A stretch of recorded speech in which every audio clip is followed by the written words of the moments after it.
everyone doing? Hope you're having a great day. So this is your boy Metro Coder coming at you with some tech news from a different angle. Today we're going to talk about Elon Musk, a very popular figure in the media right now. However, it's mostly about Twitter and all these Twitter files and things of that nature, and I'm not going to cover that. What I'm going to cover is something that actually is going under the radar, really, and is not really being talked about too much in the media. And it's actually really interesting when it comes to the technological aspect, and that's what this podcast is all about. So let me start sharing my screen and let's start getting into it. My fear is that Elon Musk here is actually, I don't know, he's being praised a little too much, and people are kind of following him like almost like a Tim Cook, if you will, and just idolizing the man and just, buying into whatever claims he makes. So whatever. So that's just personal, but let's talk about what he's really doing. So SpaceX recently just came out with a new project called Project Starshield. And here you go, supporting the national security, and not just the U.S. national security, but anybody with the pockets to pay for this stuff. And the reason why I bring this up about this in the national security is because right now with the drop of the Twitter files, I mean, it seems like he's like pro freedom of speech, he's pro the people, but remember, this guy's a businessman at the end of the day, and he's just doing whatever he has to do to make a buck, right? That's just my assumption. I mean that's not even an assumption. He is a businessman, and he's extremely profitable, and he's very good at it, right? But here we have to question his, ethics and moral, behind his decisions and things of that nature. So here, right now in the Twitter files, he's releasing information about how government agencies were meeting with Twitter executives to censor certain accounts. But to me, it seems like a conflict of interest when he's over here looking for contracts from the national security, specifically for this new project, right? This was launched while he's at Twitter. So let's look at what they're offering. So this is a secured satellite network for government entities. Keyword government entities. All right. So three things that they're gonna focus on is Earth observation. So essentially, they're gonna be putting sensors in outer space, and sensors include, communication devices, visual, so audio visual, so cameras, telemetry devices, things that could collect data pretty much from low Earth orbit. Another aspect of it is communications, right? So what's the point of having all these sensors if we can't communicate it down to bases down here in real time? So the communication aspect actually has another unique feature to it, which we'll get into. And then the hosted payloads, which is just pretty much put whatever you need into outer space, because he has the rockets for it, right? This is a SpaceX company, actually. So they highlight security, cryptography, obviously, because if you have, military entities using the service, they're obviously going to want some security involved, so then that way things don't get mixed up. Modular design, we already know about his rockets. So here's the interesting tech part here, which is this inter-satellite laser communication. So laser communication is actually faster and more, I'm not going to say more efficient, but it's definitely faster. So you could get higher bandwidth speeds because it does travel at the speed of light. It is laser as opposed to radio waves. And here, there's a quick Wikipedia article about this. The main advantage of using laser communication over radio waves is increased bandwidth, enabling the transfer of more data in less time. And that's particularly useful when you're talking about things that are revolving around the Earth at very fast speeds. And it seems like it's like a mesh network, and it's going to be able to communicate to existing networks down on Earth, on the terrestrial plane. Rapid deployment. So if you see these satellites, so it seems like he's getting into this design of, satellite arrays. This has to do with Starlink. Starlink is already his low Earth orbit communication system. So he's just literally leveraging what Starlink is already doing, adding just a layer of security and making it a little bit more robust and verbose. And I don't know, it hasn't been released yet, any companies that have already contracted him for this. But like I said, it seems like a conflict of interest when you seem like a big advocate for freedom of speech on a social media platform.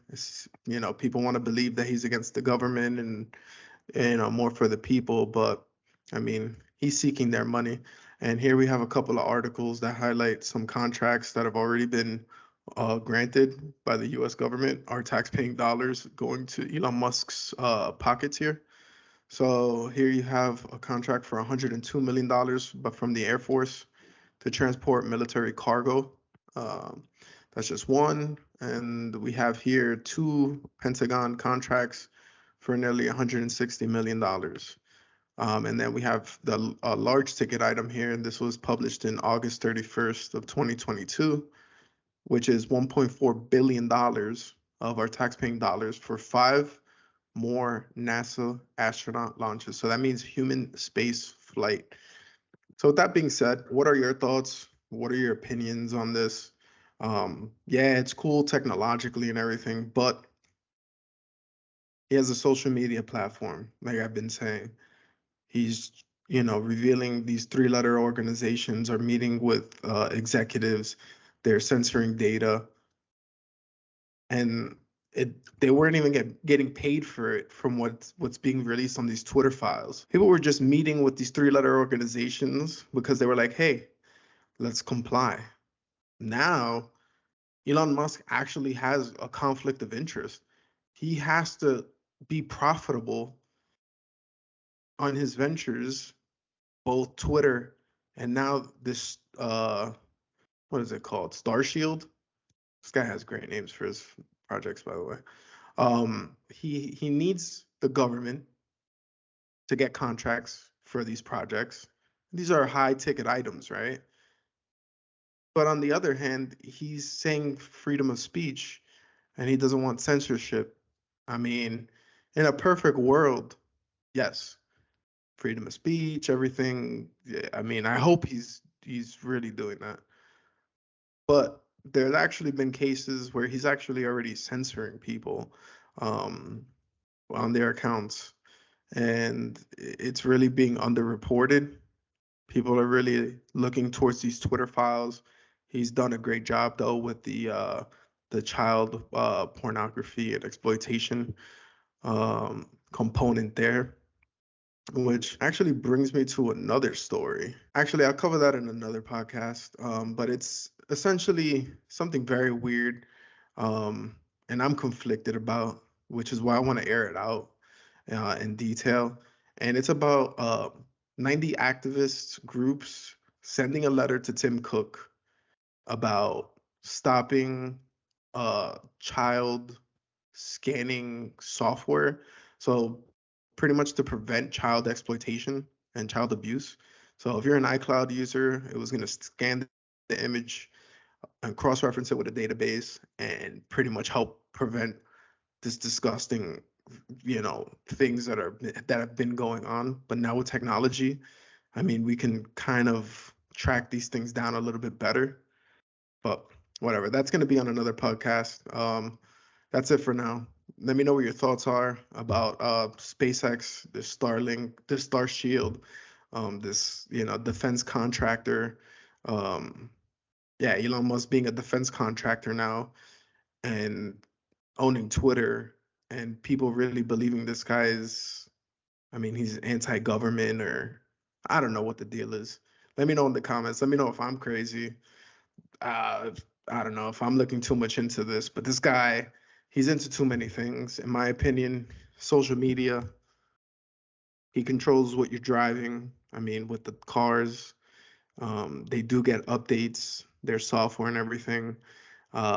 Satellite communication devices.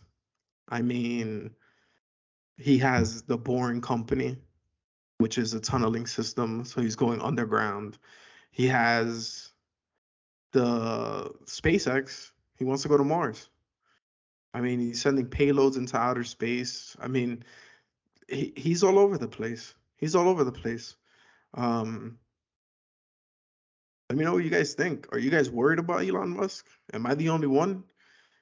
Do you guys, I mean, do you guys also see it? I feel like there's like this whole group of people surrounding him that are like, I like Tesla, it's green energy, but people don't realize the toxicity of the batteries being made. Like, it's just mind-boggling that people are just blindly following somebody just because, I don't know, I guess if you're rich and wealthy and kind of what this, fuck you attitude, that you're kind of this hero. But I mean, he kind of sounds like Lex Luthor, like in from the Superman series, like rich, wealthy guy, douchebag, and he just wants power. I mean, let me know what you guys think. Uh, yeah, that's it for this podcast, the Metro Coder Log4j podcast. It's your boy Metro Coder. Make sure you subscribe, like the video, and leave a comment. And I'm also on Instagram at Metro Coder. I do little short videos of this type of stuff too. Let me know what you guys think. Take care.